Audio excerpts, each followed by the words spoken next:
अस्सलाम वालेकुम dear students, कैसे हैं आप। आज हम सेकेंड ईयर का जो टॉपिक स्टडी करेंगे, जिसको सीखने की कोशिश करेंगे, वो हमारे पास electric flux through a sphere.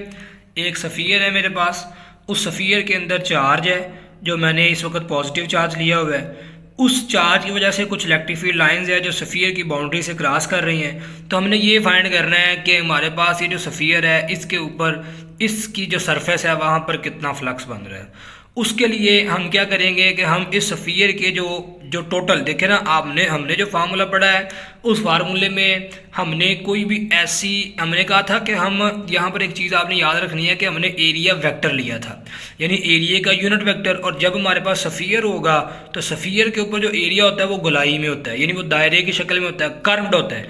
तो कर्व्ड चीज़ के ऊपर जब आप वेक्टर ड्रा करते हैं, उनको पता ना उसके ऊपर वेक्टर की डायरेक्शन चेंज होती है। तो उसमें हम ये करते हैं कि हम उस कर्व्ड यानी उसके ऊपर पैथ, जो टोटल पैथ है, जैसे फुटबॉल के ऊपर पैचेस लगे होते हैं, हम इसी तरह वो जो टोटल एरिया है उसको हम पैचेस में तोड़ लेंगे। इस एरिया को हम A1 कह लेते हैं, इसी तरह A2, इसी तरह यहाँ पे भी डिफरेंट एरियाज होंगे।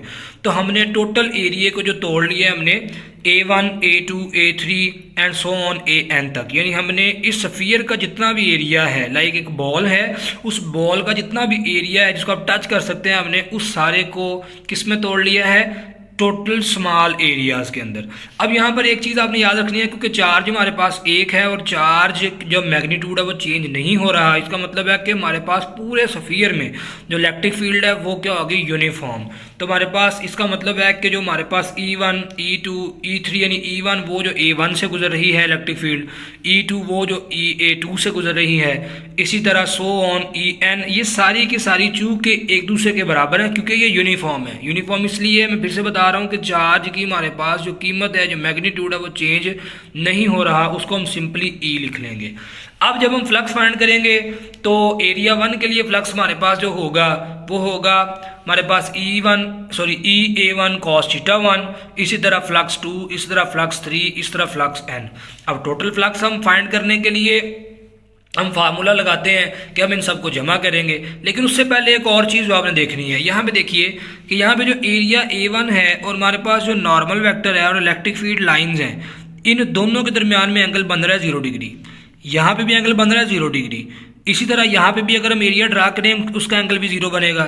इसका मतलब है कि हमारे पास जो टोटल एंगल है, जो हर एक छोटे छोटे पैच का, छोटे छोटे इस एरिया का बनेगा इलेक्ट्रिक फील्ड के साथ, वो बनेगा 0। तो हम ये कहते हैं कि तमाम एंगल 0 डिग्री के बराबर हैं। तो हमारे पास कोस का जो कोसाइन फैक्टर, यानी कोस थीटा 1, कोस थीटा 2, जितने भी फैक्टर होंगे वो 1 के बराबर होंगे। तो टोटल फ्लक्स के लिए flux is equal to flux 1, 2, 3, 4, ठीक है, इसी तरह फ्लक्स n तक। इनको जब आप यहाँ पर वैल्यूज पुट करेंगे, फ्लक्स 1 की जगह पे EA1 cos थीटा 1, फ्लक्स 2 की जगह पे EA2 cos थीटा 2, ये वैल्यू जब हम पुट करेंगे तो हमारे पास E चूँकि यहाँ पे आपने बात याद रखनी है, E चूँकि हमारे पास एक जैसा है, सबके साथ सिमिलर है, क्योंकि नॉन यूनिफॉर्म नहीं यूनिफॉर्म है, उसको हम कॉमन ले लेंगे। और जो हमारे पास टोटल एरिया है उसको जमा करेंगे तो ये एरिया बन जाएगा एक सफ़ियर का। जैसे बॉल के ऊपर टोटल सफ़ियर होता है, बॉल के ऊपर टोटल जो एरिया होता है वो एरिया आ जाएगा। सफ़ियर का जो एरिया है वो आपको पता है बराबर होता है 4πr² के। और इलेक्ट्रिक फील्ड का जो हमारे पास फार्मूला होता है वो बराबर होता है 1/4πε0 Q/r²। और यहाँ पर हम क्या करेंगे, इन वैल्यूज़ को पुट करेंगे तो हमारे पास जो 4πr² है, ये 4π और r² से कट जाएगा, तो हमारे पास जो फ्लक्स आएगा वो बराबर हो जाएगा Q/ε0। अब यहाँ पर आपने ये बात याद रखनी है, क्योंकि मैंने पॉजिटिव चार्ज लिया था इसलिए ये वैल्यू प्लस है। यहाँ पर जब नेगेटिव चार्ज लेंगे तो ये वैल्यू हो जाएगी माइनस। अब यहाँ पे जो माइनस है ये डिडक्शन को शो नहीं करता, यानी ये सिर्फ ये बताता है कि जो फ्लक्स हमारे पास हम फाइंड कर रहे हैं वो नेगेटिव चार्ज की वजह से है। इसका मतलब ये नहीं है कि ये फ्लक्स कम हो रहा है या फ्लक्स ज़्यादा हो रहा है, यानी नेगेटिव का मतलब मैथमेटिक्स वाला नेगेटिव नहीं है, ये सिर्फ और सिर्फ आइडेंटिफिकेशन है कि हमारे पास जो फ्लक्स है वो किसकी वजह से है, नेगेटिव चार्ज की वजह से। तो यहाँ पर हमने ये फार्मूला ड्राइव कर लिया है जो हमारे पास कंप्लीट बताता है कि अगर एक सफ़ियर है, सफ़ियर के अंदर कोई चार्ज होगा तो फ्लक्स की वैल्यू किसके बराबर होगी।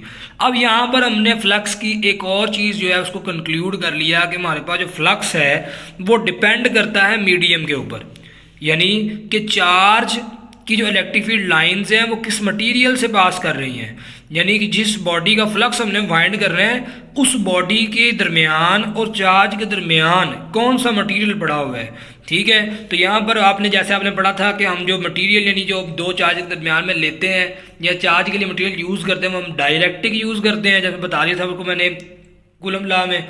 तो यहाँ पर ये बात याद रखिएगा कि मोर डाइलेक्ट्रिक मीडियम लेस फ्लक्स, कि जितना हमारे पास ये देखेंगे एक दूसरे के इन्वर्स रिलेशन में है। ठीक है, यानी अगर हमारे पास ये मीडियम बढ़ता जाता है यानी इसकी डाइलेक्ट्रिक प्रॉपर्टी बढ़ती जाती है तो फ्लक्स कम होता जाएगा, अगर ये कम होती जाती है तो फ्लक्स हमारे पास बढ़ता जाएगा।